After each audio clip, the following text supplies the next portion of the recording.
నా ఇంటిని నీవు కట్టని ఎడలా ఇల్లు కట్టు వారి శ్రమ వ్యర్థమయ్యా. ప్రభువా నా ఇంటిని నీవు కట్టని ఎడలా ఇల్లు కట్టు వారి శ్రమ వ్యర్థమయ్యా. ప్రభువా నన్ను నీవు కాయని ఎడలా నే మేల్కొనియు ఉంటుట లాభం లేదయ్యా. కాయుము నన్ను కాపాడుము నన్ను నీ పాదమి నాకు శరణం దేవా. శరణం దేవా నీ చరణం నాకు చాలును దేవా నీ కృప నాకు. శరణం దేవా నీ చరణం నాకు చాలును దేవా నీ కృప నాకు. ప్రభువా నా ఇంటిని నీవు కట్టని ఎడలా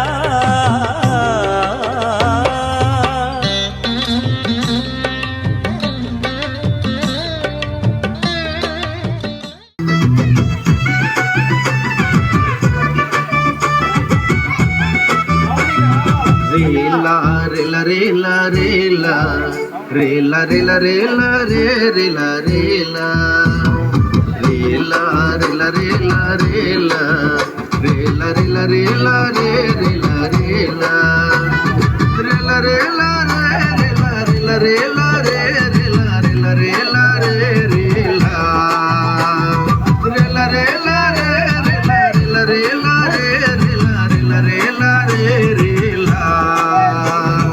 యేసు దేవుడయ్యోవా ಒಂದು ಗొప్ప దేవుడయ్యోవా సర్వలోకాత పూర్ణలి కాటే దేవుడయ్యో. యేసు దేవుడయ్యోవా ಒಂದು గొప్ప దేవుడయ్యోవా సర్వలోకాత పూర్ణలి కాటే దేవుడయ్యో.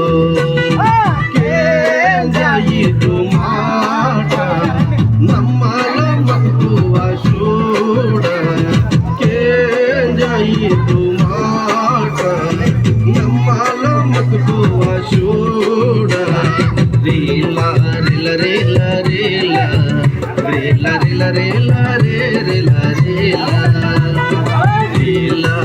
ರೇಲ ರೇಲ ರೇಲ ರೇಲ ರೇಲ ರೇಲ ರೇ ರೇಲ ರೇಲ ರೇಲ ರೇಲ ರೇ ರೇಲ ರೇಲ ರೇಲ ರೇ ರೇಲ ರೇಲ ರೇಲ ರೇ ರೇಲ ರೇಲ ರೇಲ ರೇ ರೇಲ ರೇಲ ರೇಲ ರೇ ರೇಲ ರೇಲ ರೇಲ ರೇ ರೇಲ. కివి భాష తెగవారు మాట్లాడుతూ పాడుతున్నారు, పాడి డాన్సులు చేస్తున్నారు.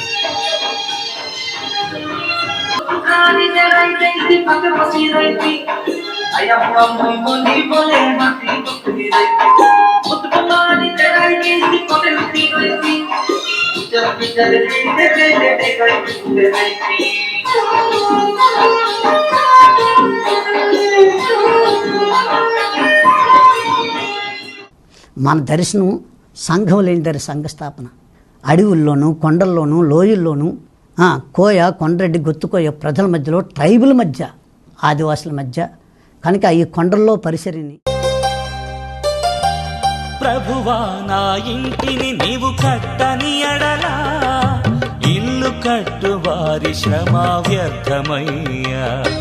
ప్రభువా నా ఇంటిని నీవు కట్టని ఎడలా ఇల్లు కట్టు వారి శ్రమ వ్యర్థమయ్యా. ప్రభువా నన్ను నీవు కాయని ఎడలా నే మేల్కొనియు ఉంటుట లాభం లేదయ్యా. కాయుము నన్ను కాపాడుము నన్ను నీ పాదమి నాకు శరణం. ఈ టీవీలో చూపిస్తున్న ఇలాంటి అభాగ్యులందరినీ చేర్చుకొని వారికి పేపర్లో యాడిచ్చి వారు ఎవరు కూడా చూసి ఎవరు కూడా తీసుకెళ్ళకపోతే పోలీస్ పర్మిషన్తో మా దగ్గరే వాళ్ళు ఉంచి వాళ్ళు ఎంతవరకు అంటే వాళ్ళ ప్రాణం ఉన్నంత వరకు మా ప్రాణం ఉన్నంత వరకు వాళ్ళు పోషించాలి, వాళ్ళు నడిపించాలని ప్రేరేపణ కలిగి ఈ ఓల్డ్ ఏజ్ హోమ్ పెట్టడం జరుగుతుంది. ప్రభునందు ప్రియ ఆత్మీయులైనటువంటి దేవుని బిడ్డలందరికీ నిండారు వందనాలు. ఈ యొక్క చింతపల్లి అడవుల్లో గొంతుపాకలు అంటే పంచాయతీలో ఇంచుమించు 17 గ్రామాలు దాటి ఉన్నాయి. ఈ కొండల్లో ఎలా ఉందో మీరు కల్లారా చూద్దురని ఈ యొక్క కొండల్లోకి వెళ్తున్నాం. దేవుని సేవ ఎలా చేస్తున్నారో మీరు చూద్దురని. ఓకే, ఈ భయంకరటువంటి రోడ్డు ఇది వర్షం పడిందంటే వెళ్ళే పరిస్థితి లేదండి. అంత భయంకరటువంటి రోడ్డు ఇది. ఎన్నోసార్లు ఎంత కొత్త బండి అయినా ప్యాచ్ పడిపోవటం ఇవన్నీ జరుగుతూ ఉంటాయి. ఎందుకు అంటే ఈ బాధ అంతా నా జాతి వారు, నా కివి ప్రజలు ఎవరు కూడా నశించిపోకూడదు, అందరూ అంతటా మారు మనసు పొంది రక్షణ పొందాలి అని చదువు లేని వ్యక్తులకి రాతుల బడులు చెప్పి చదువు నేర్చుకుని అనేకులకి ఆ చదువు కూడా నేర్పడాన్ని వీళ్ళే నేర్చుకుని కివి తెగ ప్రజలకి వారు చదువు చెప్తూ అక్షరాలు నేర్పుతూ ఏనుమతులు మాన్పించి సంతకాలు నేర్పుతున్నారు. అద్భుతమైన సేవా పరిచర్య జరిగిస్తూ ఉన్నారు. ఈ భయంకర దట్టమైన అడవిలో ఎలా జరుగుతుంది? ఈ చింతపల్లి అడవుల్లో చూసి ఈ యొక్క పరిసరని సహకరించండి. ఈ చర్చి చూడండి, ఈ గ్రామంలో మట్టి పెట్టుకున్న గోడలు ఇవి. ఈ మట్టి గోడలు పైన రేకేశ్వర చుట్టూ కూడా తడికలతో ఉంది. ఈ మట్టి గోడలు వర్షాకాలం అప్పుడు ఏమైందంటే ఈ మట్టి జల్లు కొట్టేసి మొత్తం మట్టి పడిపోయింది. ఈ తడికలన్నీ మొత్తం ఆ తడికలు మట్టి అంతా పడిపోయింది. ఈ మందిరం కట్టబడాలి. ఈ తమ్ముడు జాన్ మార్కు కష్టపడి సంఘం కట్టి ఈయన శిష్యుడిగా తయారు చేసినటువంటి తమ్ముడు ఈ రమేష్ గారు ఎక్కడ పరిసరి చేస్తున్నాడు. ప్రభునందు ప్రియ ఆత్మీయులైనటువంటి దేవుని యొక్క బిడ్డలందరికీ నిండారు వందనాలు. ఈ చింతపల్లి అడవుల్లో ఈ కివి తెగ ప్రజల మధ్యలో ఈ మందిరాన్ని మీరు చూశారు. ఈ ఎదురు బొంగులతో కట్టి భయంకరంగా వర్షం వచ్చేటాడు కారేయటం ఇవన్నీ చూసాం. కాబట్టి దాన్ని ఇప్పుడు తీసివేసి 40 ఇంటూ పొడవు వెడల్పు 20 చాలా పెద్ద మందిరం కడుతున్నారు. మరి దీనికి ఈ టీవీ చూస్తున్న మీరు దయతో మీరు గుప్పులు ఇప్పి సమృద్ధిగా కానుకలు ఇస్తే త్వరగా ఈ మందిరం కంప్లీట్ చేస్తాం. ఈ మే నెలలో 1వ తారీఖున స్టార్ట్ చేస్తాం. ఈ మే నెల వర్షాకాలం రాకముందే కంప్లీట్ చేయాలని అత్యాసక్తితో మేము పనిచేస్తున్నాం. దీన్ని చూస్తున్న మీకు దేవుడి ప్రేరేపణ కలగచేస్తే మీరు దేవుని మందిరం కడితే మీ కుటుంబాల్ని మీరు ఒకవేళ ఇల్లు కడితే ఇల్లు కానీ మీ పిల్లల జీవితాలు కానీ మీ పిల్లల భవిష్యత్తు కానీ దేవుడు కడతాడు. దేవుడికి ఇచ్చేంతవరకు ప్రపంచంలో పాడైపోయిన లేరు కనుక దయతో మీరు సహాయం చేసి మీ కుటుంబాలు దీవించబడతారని ఈ గుప్పులు ఇప్పి సమృద్ధి ఇస్తారని ఆశిస్తూ ఈ మాటలు ముగిస్తున్నాను. ఈ కివి తెగ ప్రజలందరూ రక్షించబడాలి. ప్రజలు కొండల మీద ఉన్న ప్రజలందరూ కూడా ఆ దేవుని సన్నిధికి వచ్చి ఆరాధించే భాగ్యము వాళ్ళకి అవకాశం కలగచేయండి. మీరు మీ గుప్పులు ఇప్పి సమృద్ధి కానుకలు ఇచ్చి ఈ మందిర నిర్మాణం కోసం సహాయం చేయండి. దేవుడు మిమ్మల్ని దీవించింది గాక. ఆమేన్. ప్రభునందు ప్రియ ఆత్మీయులైనటువంటి దేవుని బిడ్డలందరికీ నిండారు వందనాలు. దేవునికి బిడ్డలారా, దేవాది దేవుడు సృష్టికర్త అంటే మహాదేవుడు మనం ప్రేమించి ఎంత తొందరగా ఈ రోజులు గడిచిపోతున్నాయి. ఇలా ముఖాముఖిగా కలుసుకొని మీతో కలిపి దేవుని స్తుతించే భాగ్యము నాకు ఇచ్చాడే ఆ మహాదేవుని కోటాను కోట్ల స్తుతులు స్తోత్రాలు చెల్లిస్తూ మనకంటే జ్ఞానవంతులు విద్యావంతులు ఐశ్వర్యవంతులు ఎంతోమంది ఈ బహుగర్భంలో కలిసిపోయారు. నిన్ను నన్ను మన అందరినీ కూడా సజీవుల గురించి ఆ మహాదేవుని ఘనపరిచే భాగ్యం ఇచ్చాడు. ఎంత గొప్ప దేవుడు, ఎంత గొప్ప దేవుడు, ఎంత గొప్ప దేవుడు. ఆయన అత్తుకోకన్నా ఉండలేనండి. నా దేవుడు నన్ను పోషిస్తున్న విధానం, నన్ను నడిపిస్తున్న విధానం ఎంత గొప్ప దేవుడు. ఈరోజు గత ఎపిసోడ్లో అద్భుతంగా ఎంత గొప్ప దేవుడు, బాగు చేసే దేవుడు, ఎటువంటి పాడైపోయిన జీవితాలైనా బాగు చేయగల సమర్థుడని మనం చెప్పుకున్నాం. ఈరోజు చెప్పుకున్న సబ్జెక్ట్ అంటే నూతన పరిచే దేవుడు. నూతన పరిచే దేవుడు మన దేవుడు, నూతన పరిచే దేవుడు. ఎలా నూతన పరుస్తున్నాడు? మన జీవితాలని నూతన పరుచుకోవడానికి దేవుడు ఎంత అవకాశం ఇస్తున్నాడు. మనకి ఈ కొద్దిపాటి జీవితాన్ని నూతన పరచబడాలి. ఎప్పుడు చిరాకుతో, ఎప్పుడు కుటుంబానికి నిన్ను ప్రేమిస్తున్న వ్యక్తులకి దూరం అయిపోవటం కాదు. నిన్ను ప్రేమిస్తున్న వాళ్ళని, నిన్ను గౌరవిస్తున్న వాళ్ళని, వాళ్ళ దగ్గర నీ విలువను పెంచుకోవాలి తప్ప డౌన్ చేసుకునే వ్యక్తిగా ఉండకూడదు. కనుక ఈ సమయంలో నా దేవుడు నూతన పరిచే దేవుడు. యెషయా గ్రంథం 43వ అధ్యాయము 19వ వచనంలో చక్కని మాట ఉంది. ఇదిగో నేను ఒక నూతన క్రియ చేయుచున్నాను, ఇప్పుడే అది మొలుచును, మీరు దాన్ని ఆలోచింపరా. నేను అరణ్యంలో త్రోవ కలజేయుచున్నాను, ఎడారి నదులను పారజేయుచున్నాను. అబ్బబ్బబ్బా, దేవాని స్తోత్రం. నా నిమిత్తం నేను నిర్మించిన జనులు నాకు స్తోత్రమును ప్రచురం చేయుదురు. ఇదిగో నేను ఒక నూతన క్రియ చేయుచున్నాను. ఏంటండి? ఇదిగో నేను ఒక నూతన క్రియ చేయుచున్నాను, ఇప్పుడే అది మొలుచును, మీరు దాన్ని ఆలోచింపరా. అబ్బబ్బబ్బా, ఎంత గొప్ప దేవుడు, ఎంత గొప్ప దేవుడు, ఎంత గొప్ప దేవుడు. నీ జీవితంలో, నా జీవితంలో మనం దేవునికి కంటే అత్తుకుంటే మన జీవితంలో నూతన క్రియ జరుగుతుంది. మన వ్యాపారం కానీ, వ్యవసాయం కానీ, పిల్లల చదువు విషయంలో కానీ, పిల్లల పెళ్ళిళ్ళ విషయంలో అవ్వచ్చు, పిల్లల విషయంలో, నీ వ్యాపారం విషయంలో, నీ ఉద్యోగం విషయంలో, నీ పిల్లల చదువుల విషయంలో ఆయన నూతన పరుస్తాడు.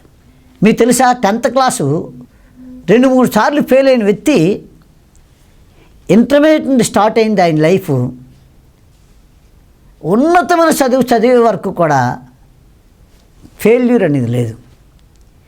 ఈరోజు అలాంటి 10th క్లాస్ ఫెయిల్ అయిన 3 సార్లు ఫెయిల్ అయిన వ్యక్తి ఉన్నతమైన స్థాయిలో ఈరోజు ఉద్యోగం చేస్తూ ఉన్నాడు మా ప్రాంతంలో.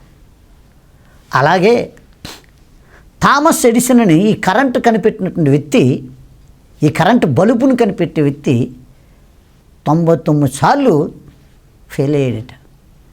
100సారి ఆయన సక్సెస్ అయ్యాడు. ఆయన జీవితం నూతన పరచబడింది. ఈరోజు ప్రపంచానికి వెలుగునిచ్చాడు. దేవునికి బిడ్డలారా, నీవు నేను మనం దేవుని నమ్ముకున్నాం కనుక మనల్ని ప్రత్యేకించి నూతన పరచడానికి ఆయన ఇష్టపడుతున్నాడు. నూతన పరచడానికి అవకాశం ఇస్తే ఆయన చేయగలుగుతాడు. మనం నూతన పరచడానికి అవకాశం మనం ఇవ్వలేనప్పుడు నూతన పరచలేడు. మా ఊర్లో చాలా సాక్ష్యాలు, అందులో నా భార్య సాక్ష్యం. నా భార్య, ఆమె వాళ్ళ ఇల్లు స్కూల్ ఎదురుగానే, స్కూల్కి తనతో స్నేహితులందరూ వెళ్ళి మంచి మంచి ఉద్యోగాలు చేస్తున్నారు. ఇప్పుడు ఆమె మాత్రం స్కూల్కి వెళ్ళమంటే ఆ స్కూల్లో టీచర్ ఏదో బెదరగొట్టి లేదా కర్రెచ్చి ఓ దెబ్బ కొట్టి ఇలాగ ఉండాలి అలాగ ఉండాలని చెప్తే, మా అమ్మ నాన్నకి నేను ఒక్కదాన్నే కూతును కదా, నన్ను కొడతారని స్టార్టింగ్లోనే మానేసింది. ఆ మానిస్తే పెద్ద అయిన తర్వాత ఇప్పుడు చదువు విలువ ఏంటో ఇప్పుడు తెలుసుకుంది. ఏదైనా బస్సు ఎక్కాలంటే ఎవరిని అడగాలి. ఎప్పుడైతే చదువు విలువ తెలుసుకుందో, నా పిల్లలు కూర్చోబెట్టి వాళ్ళు చదువుకోమని చెప్తూ వాళ్ళు రాసిచ్చినవి నేర్చుకొని పట్టుదలతో ఈరోజు బైబిల్ చదవడం, ప్రసంగాలు రాసుకోవటం, ఆమె ప్రసంగాలు చేయటం, ఇవన్నీ నేను ఎందుకు ఈ మాట చెప్తున్నానంటే, ఏ వయసులో చేయవలసిందో ఆ వయసులో చేస్తే అద్భుతంగా రాణిస్తారు. ఈమె ఎంత ప్రయత్నం చేస్తున్నా ఇప్పుడు జ్ఞాపశక్తి ఉండట్లేదు. కాబట్టి నేను అంటున్నాను, నూతన పరచబడాలి. ఎప్పుడైతే ఈ వయసుకు వచ్చినా ఆమె బైబిల్ చదవడం, ప్రార్థన చేయటం, పాటలు పాడటం, ప్రసంగాలు చేయటం, ఇవన్నీ ఎందుకు అలా చేయగలుగుతుందంటే ఆమె నూతన పరచబడింది. ఆమె ప్రభు దగ్గర తన అపరాధం తప్పులను క్షమించమని అడిగి, ప్రభువా నాకు దయచే తండ్రి, నేను రాయడం, చదవడం, ప్రసంగం చేయటం, పాటలు పాడటం ఇది నా నేర్పు తండ్రిని ప్రభు దగ్గర నూతన పరచబడింది. ఎప్పుడైతే దేవుని పాదాల దగ్గర నూతన పరచబడిందో అద్భుతంగా రాణించగలుగుతుంది. ఈరోజు ఈ టీవీ పరిచర్య చేయటానికి ఇంత విస్తారంగా జరగడానికి ఆమె ప్రత్యేకమైన ప్రార్థన గుంపును తయారు చేసి ప్రార్థన చేస్తూ ఉన్నారు. కాబట్టినే అనేక రాష్ట్రాల్లో అనేక తెగల మధ్యలో ఘనమైన పరిచర్య జరుగుతూ ఉంది. కనుక ప్రియులారా, నూతన పరచబడాలి అంటే నీలో నేనేదైనా సాధించాలనే తపన నీకు రావాలి. ఎవరినో చూసి, వాళ్ళ చూసి, వీళ్ళ చూసి నీ మనసులో కృంగిపోయే బదులు, నేను ఎందుకు నా వయసుని బట్టి నేనేది చేయాలో నాయనా నాకు సహాయం చేతండ్రని నీవు నూతన పరచబడితే దేవుడు సహాయం చేస్తాడు. అందుకని బైబిల్లో నరపుత్రుడు సరిగా నిలబడు, నా ఆత్మ నీలోకి వచ్చి నేను నడిపిస్తుందని చెప్తున్నాడు.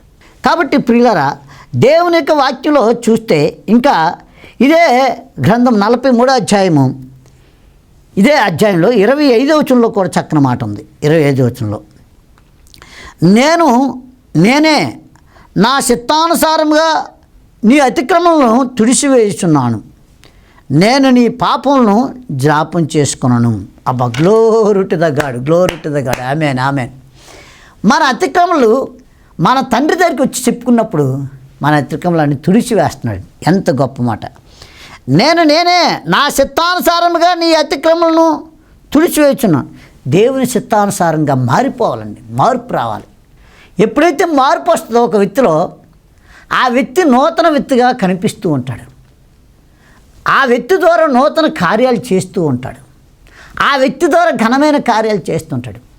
పరిశుద్ధ గ్రంథం పట్టుకొని చెప్తున్నాను, నేను ఎప్పుడైతే నూతన పరచబడ్డానో, పాపాన్ని, శాపాన్ని, రోత జీవితాన్ని అన్నీ విడిచిపెట్టుకుని నా దేవునితో నడడం మొదలెట్టేటప్పుడు నా దేవుడు నన్ను నూతన పరిచాడు.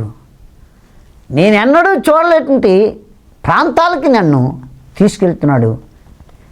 నాకు ఆ భాషలు రాకపోయినా ఆ భాషల మధ్యలో పరిసరి చేయటానికి బైబిల్ తరపుదులు ఇచ్చి, బైబిల్ ట్రైనింగ్ ఇచ్చి, వాళ్ళ ఆయా భాషల్లో ఆ తెగల మధ్యలోకి పంపించి వాళ్ళతో కలిసి పని చేయటానికి ఇచ్చే గొప్ప ధన్యత ఇచ్చాడే. ఆ ధన్యత ఎక్కడి నుండి వచ్చిందంటే, నేను నూతన పరచబడ్డాను. నేను నూతన పరచబడ్డాను కాబట్టి అప్పటి నుండి నన్ను బలంగా వాడుకుంటున్నాడు. నాకంట జ్ఞానవంతులు, విద్యావంతులు, ఐశ్వర్యవంతులు, ఎంతో ధనికులు ఇటువంటి పరిస్థితి చేయలేకపోతున్నారు. ఎప్పుడైతే నేను నూతన పరచబడ్డానో, నా దేవుడు నాకు చెప్పాడు, 2.5 ఎకరాల భూమిని అమ్మి దేవుని పరిసరి చేయటానికి ముందుకొచ్చా. మా ప్రాణం ఉన్నంతవరకు ఈ వృద్ధుల్ని పోషించడానికి ధైర్యాన్ని పుట్టించాడు. పోషించగలుగుతున్నాం. ఈ కొండలు ఎక్కలేనటువంటి వయసులో ఉన్న ఎలా తీసుకెళ్ళిపోతున్నాడో, తీసుకెళ్ళి ఆ కొండల మీద ఆ తెగల మధ్యలో వారి భాషలో నేను చెప్తున్న మాటలు ఆ తమ్ముళ్ళు ట్రాన్స్లేట్ చేసి అద్భుతంగా పరిస్థితి జరిగిస్తున్నాడు.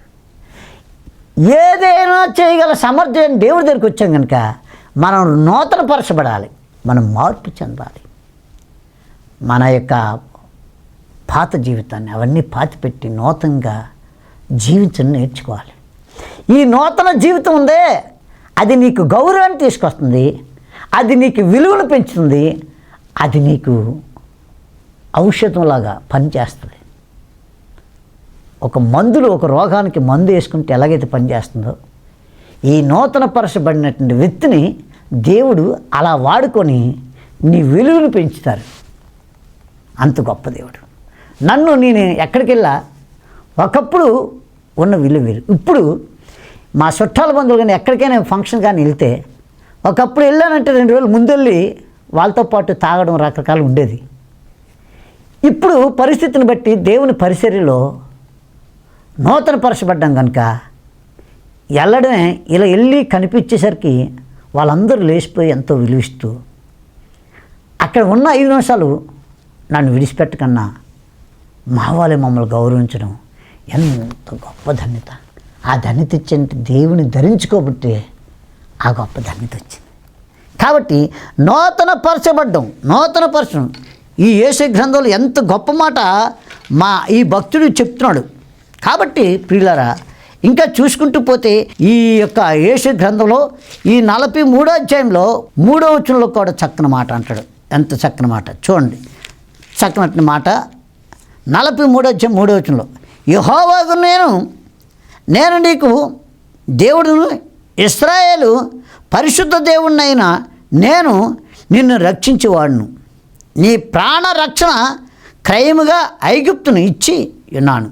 నీకు బదులుగా కూషును, షేబాను ఇచ్చున్నాను. అంటే దేవుని యొక్క బిడ్డలారా, యెహోవానగు నేను దేవుడును, ఇశ్రాయేల్ పరిశుద్ధ దేవుడు. చూసారా, ప్రపంచంలో పరిశుద్ధ దేవుడని, పరిశుద్ధ గ్రంథమని కానీ, పరిశుద్ధ దేవుడినని, నేనే పరిశుద్ధ దేవుడినని చెప్పిన వ్యక్తి ఎంతవరకు ప్రపంచంలో లేరు. దేవుని నమ్ముకున్న బిడ్డ కూడా ధైర్యంగా, నేను ఎందుకు ధైర్యంగా బ్రతుకుతారంటే, వాళ్ళు తప్పు అన్నది ఏనెత్తి చూపించడానికి అవకాశం లేనటువంటి దేవుడు ప్రభు అని యేసుక్రీస్తు. ఒకసారి ఒక ఆమె ఆ యొక్క స్త్రీ పురుషులు ఇద్దరు ఉన్నారు. ఆ పురుషుని మానేసి స్త్రీని మాత్రం పట్టుకున్నారు.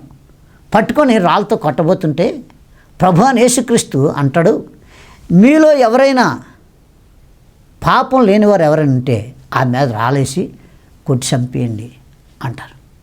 అనేటప్పుడు చిన్నారి పసిగంది మొదలుకొని యవ్వనస్తులు, వృద్ధులు అందరూ కూడా ఎత్తున రాళ్ళన్నీ అక్కడ పడసేసి ఎవరు మట్టుకాలు వెనక్కి తిరిగి వెళ్ళిపోయారు. ఎందుకునంటే పరిశుద్ధైన దేవుడు ప్రపంచంలో ఏకైక వ్యక్తి ప్రభు అని యేసుక్రీస్తు. ఆయన దగ్గరకు వచ్చిన వ్యక్తిని కూడా పరిశుద్ధునిగా మార్చేస్తాడండి. ఆ పాపిష్టి జీవితాన్ని విడిచిపెట్టి చేయగలడు నా దేవుడు. ఆయన ఒక్కడే ఇటువంటి గొప్ప కార్యాలు చేయగలడు. కాబట్టి ఎప్పుడైతే ఆ పరిశుద్ధంగా మారిపోతారో ఆ వ్యక్తిని నూతన పరుస్తాడు. ఆ వ్యక్తి నూతన ఆలోచనలు పుడతాయి, నూతన తలంపులు పుడతాయి. ఆయన బ్రతుకుతే ఇతరులు బ్రతికేటట్టు చేసే పనులు చేసేటట్టు ఆ వ్యక్తిని ఒక పనిముట్టుగా వాడుకుంటాడు, ఒక పనిముట్టుగా వాడుకుంటాడు, ఒక బలమైన సాధనంగా వాడుకుంటాడు. ఎప్పుడు ఆయన నూతన పరచబడినప్పుడు. ఈ టీవీ చూస్తున్న ప్రియ స్నేహితులారా, నూతన పరచబడాలి, నూతన పరచబడాలి. దేవునికి ఇష్టమైన వ్యక్తిగా మార్పు చెందాలి. చెందితే ఆయన నీ కుటుంబంలో కానీ ఎక్కడ కూడా ఎటువంటి సాతాను యొక్క బంధకాలున్నా, నీ పిల్లలు బంధించబడి ఉన్నా, సాతాను బంధకాల్లో నేటి దినాన్ని అనేకులు బంధించబడి, ముఖ్యంగా యవ్వనస్తులు బంధించివి నాశన కోపంలోకి నడిపిస్తున్నాడు. తాగుడని, ఈ యొక్క డ్రగ్స్ అని, రకరకాల వ్యసనాలకి లోనైపోయి జీవితాలని నాశనం చేసుకుంటున్నారు. ఆ జీవితాలు కట్టబడాలంటే తప్పనిసరిగా నూతన పరచబడాలి. తల్లిదండ్రులుగా మీరు అవచ్చు, ఈ టీవీ చూస్తున్న ప్రేక్షకులు అవచ్చు, ఎవరైనా దేవుని నత్తుకొని నూతన పరచబడాలి. అప్పుడు నిన్ను నీ కుటుంబాన్ని మారుస్తాడు. ఈరోజు నా సబ్జెక్టు నూతన పరిచే దేవుడు. నూతన పరిచే దేవుడు ఏదైనా చేయగలడు. నూతన పరచగల దేవుడు కనుక ఆ 19వ వచనం మూలవాక్యానికి వస్తున్నాడు. ఇదిగో నేను ఒక నూతన క్రియ చేయుచున్నాను, ఇప్పుడే అది మొదలు, ఇప్పుడే రైట్ నవ్వు ఇప్పుడే అది నూతన పరుస్తున్నాడు. ఎవరైతే ప్రభువుని హత్తుకుంటారో వారిని నూతన పరుస్తున్నాడు. మంచిది. సమయంలో ప్రార్థన చేసుకుందాం. ఈ ప్రార్థన చేసుకునే ముందు దేవునికి బిడ్డలారా, ఈ టీవీ చూస్తున్న మీరు అనేక తెగల మధ్యలో యేసు శక్తి సువార్త పరిచయం, జీసస్ పవర్ గాస్పల్ మిషన్, ఇది అనేక తెగల మధ్యలో పనిచేస్తున్నాం. ఆ తెగల మధ్యలో, ఆ కొండల్లోనూ లోయల్లోనూ ఆయా భాషల మధ్యలో చేస్తున్నాం. వారిని బైబిల్ ట్రైనింగ్ ఇచ్చి వారిని ఆయా భాషలు మాట్లాడే వ్యక్తుల దగ్గర పంపించి అద్భుతమైన పరిచర్య ఆయా రాష్ట్రాలను ఆయా తెగల మధ్యలో చేస్తున్నారు. అలాగే వృద్ధాశ్రమం జరుగుతుంది. దీనికి టీవీ చూస్తున్న మీరు మీకు కలిగింది సమృద్ధిగా కానుకలు ఇచ్చి, ఇంతకుముందులా దాచుకొని పూసుకునే రోజులు పోయే, దాచుకునే రోజులు కాదు ఇవి. ఏ క్షణం ఎప్పుడు ఏం జరుగుతుందో తెలియని రోజుల్లో ఉన్నాం. ఈరోజు కార్లు కొనుక్కున్న వాళ్ళు, పెద్ద పెద్ద వాహనాలు కొనుక్కున్న వాళ్ళు బాధపడుతున్నారు, పెట్రోల్ దొరక్క, డీజిల్ దొరక్కని. అలా దాచుకునే రోజులు పోయాయి. దేవుని పని కోసం పరిగెడదాం రండి. మీరు మేము కలిపి ఈ వృద్ధులకి వ్యాన్ లేదు. ఈ టీవీ చూస్తున్న మీరు మీకు కలిగితే ఒక వ్యాన్ కొనివ్వండి దేవుని పరిచర్య నిమిత్తం. అలాగే కొండల్లో ఆ లోయల్లో పనిచేస్తున్న సేవకులు సహాయం చేయండి. అలాగే ఈ యొక్క పరిచర్ని పోషించడానికి ముందుకు రండి. దేవుడు తప్పనిసరి దేవుడికి ఇచ్చి పాడైపోయిన ప్రపంచంలో ఎవరు లేరు. దేవుడికి ఇచ్చి సమృద్ధి అని దేవుని పొందుతారని ఆశిస్తూ చిన్న ప్రార్థన చేస్తున్నాం. పరిశుద్ధ మా కన్న తండ్రి, ఈ టీవీ చూస్తున్న ప్రేక్షకులందరూ కూడా యేసు శక్తి సువార్త పరిస్థితికి సహకరించి మరింత దీవెనలు పొందేటట్టు సహాయం చేయమని, వారి జీవితాల్లో వారి బ్రతుకుల్లో నూతన పరిచి నీవు ఇది మొదలుకొని ఇది ఇప్పుడే రైట్ నౌ ఇప్పుడే వాళ్ళ జీవితాల్లో నూతన పరచమని, వారి పిల్లల జీవితాల్లో నూతన పరచమని, ఆ నూతన పరిచిన జీవితాన్ని నీ కొరకు ఉపయోగపడేటట్టు సహాయం చేయమని యేసు నామములో అడుగుచున్నాం తండ్రి. Amen. May God bless you. May God bless. 20 సంవత్సరాలు 15 సంవత్సరాలు ఆలంలో వెళ్ళాను. నేను ఆలంలో శాఖంగా బాగానే చేసుకొచ్చాను. మళ్ళీ సత్యానందం గారు గుడ్డోకి వచ్చాను. నేను ఆయన నన్ను చాలా బిడ్డగా చూసుకుంటాడు. చాలా ప్రార్థన చేస్తాను నా కోసం. నా మీద ఫ్యాన్ అడిపోయింది. ఫ్యాన్ 2 మంది, ఇది మంచం, ఇది ఫ్యాన్ దీని మీద పడిందని నా మీద పడలేదు. నా పిల్లలు అన్నారు రెండో జన్మ ఎత్తుంది. ఆమేన్ ఆమేన్ ఆమేన్. మా అమ్మ చచ్చిపోవాలి. పేరేం పేరు? పరంజ్యోతి. దేవుని స్తోత్రం. పరమజ్యోతి గారు ఈ ముసలావిడ వాళ్ళ ఇంట్లో మొట్టమొదటిగా ప్రభుని నమ్ముకున్నటువంటి బిడ్డ, పేటం చేసి మొట్టమొదట నమ్ముకున్న బిడ్డ. మరి దైవ సేవకురాలు ప్రార్థన ద్వారా ఫ్యాన్ కూడా ఈ అమ్మని ఎత్తి మీద పడిపోయి పక్కన పడిపోయిందట. చచ్చిపోవలసిన ఆమె దేవుని సేవకురాలు ప్రార్థనలు ఫలించి ఉన్నతమైన స్థితిలో ఈమె ద్వారా వీరి పిల్లలందరూ రక్షించబడ్డానికి ఒక మూలస్తంభంగా దేవుడు పరమజ్యోతి అమ్మగారిని ఉంచాడు. కనుక ఈ తైలాభిషేకానికి వచ్చింది. ఈమె సంపూర్ణ ఆరోగ్యము పొందడానికి దేవుడు ఈ పిల్లలందరూ రక్షించబడ్డానికి చిన్న ప్రార్థన. పరిశుద్ధి మా కన్న తండ్రి, కుమార్తె వారు కోరుకున్నట్టుగా వారు కన్న పిల్లలందరూ రక్షణ పొందేటట్టు సహాయం చేయమని. ఎంత భయంకర ప్రమాదాలను తప్పించావు. ఇక్కడ కూడా మీరే తోడుగా ఉండి యేసు శక్తి తైలాభిషేకం ద్వారా ఈ కుమార్తె ఇంకా నూతన శక్తి పొంది సాక్షి నిలబెట్టమని యేసు నామములో అడుగుచున్నాను తండ్రి. ఆమేన్ ఆమేన్. ఈ పాప పేరు లక్ష్మి అండి. మరి గత సంవత్సరం నుంచి కూడా ఎంతో భయంకరమైన బలహీనతండి. మరి చనిపోతామని హాస్పిటల్లోనే చనిపోయాను. మళ్ళీ కుమార్తెలు కూడా ఎంతగానో మరి దుఃఖంతో ఉన్నప్పుడు హాస్పిటల్లోనే నీకు క్యాన్సర్ అని మరి దేవుడే బ్రతికించి మళ్ళా మందిరానికి రావడానికి ఒక కార్యం చేశారట ప్రభు వారు. వందనాలు. ఈ అమ్మ పేరు లక్ష్మి. ఈ లక్ష్మికి క్యాన్సర్ జబ్బు వచ్చి హాస్పిటల్లోనే చనిపోయిందట.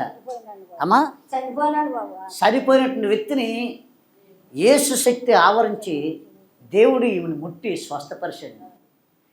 ఈ దినాల్లో యేసు శక్తి తైలాభిషేకం, యేసు శక్తి ఏమవుతుందంటే మనుషుల్ని స్వస్థపరుస్తుంది. చనిపోయిన వారిని కూడా నాటి దినాల నుండి నేటి దినం వరకు కూడా బైబిల్ వాక్యం చెప్తుంది. మార్కు సువార్త వెలువెంటనే అద్భుతాలు జరుగుతున్నాయి అనడానికి ఆనాడు దేవుడు అబ్రహాం, ఇస్సాకు, యాకోబుల దేవుడే ఈనాడు ఇటువంటి భయంకర క్యాన్సర్ జబ్బులు చనిపోయిన వారు కూడా సజీవులుగా లేపడం ఇవన్నీ దేవునికి ఒక్కడికే సాధ్యం. దేవుడే చేస్తున్నాడు. యేసు శక్తి ప్రజ్వలింపబడి ఈ కుమార్తె లక్ష్మి గారు చనిపోయిన వ్యక్తిని దేవుడు బ్రతికించాడు. దేవుడు నిన్ను చనిపోయిన వ్యక్తిని బ్రతికించాడు. దేవుడు అటువంటి గొప్ప కార్యం చేసి దేవునికే మహిమ ఘనత ప్రభావం. ఆమేన్ ఆమేన్. ఈ టీవీ చూస్తున్న ప్రేక్షకులారా, మీరు ఎటువంటి కఠోరమైన సమస్యల్లో ఉన్నా నా దేవుడు బాగు చేస్తాడు. యేసు శక్తి మిమ్మల్ని ఆవరించిందంటే చేతబడి చిల్ల మంత్ర తంత్ర శక్తులు ఎటువంటి గాలి ధూళి ఏ అప్పులేదా 80 సంవత్సరాలండి ఆ పెళ్లి కాని వ్యక్తులు వివాహం జరగదు. కానీ వివాహమై సంవత్సరాలు జరుగుతున్న గర్భఫలం లేనివారు కానీ భార్య భర్తలు ఇడిపోయిన వాళ్ళని మళ్ళీ జిద్దడుకొని నీడ్చుకొచ్చి ఆ కుమార్తెను కలిపేటట్టు చేయగల దమ్మున్న దేవుడు యేసు శక్తి పరిసరి జరిగేస్తున్నాడు. రండి, మీరు చూస్తున్న వ్యక్తులు మీ ప్రాంతాల్లో జరిగినప్పుడు రండి, వచ్చి తైలాభిషేకంలో పాల్గొనండి, మీ దుఃఖదినములు సమాప్తం చేసుకోండి. దేవుడు దీవించిందాక. ఆమేన్. ప్రభువా నా ఇంటిని నీవు కట్టని ఎడలా ఇల్లు కట్టు వారి శ్రమ వ్యర్థమయ్యా.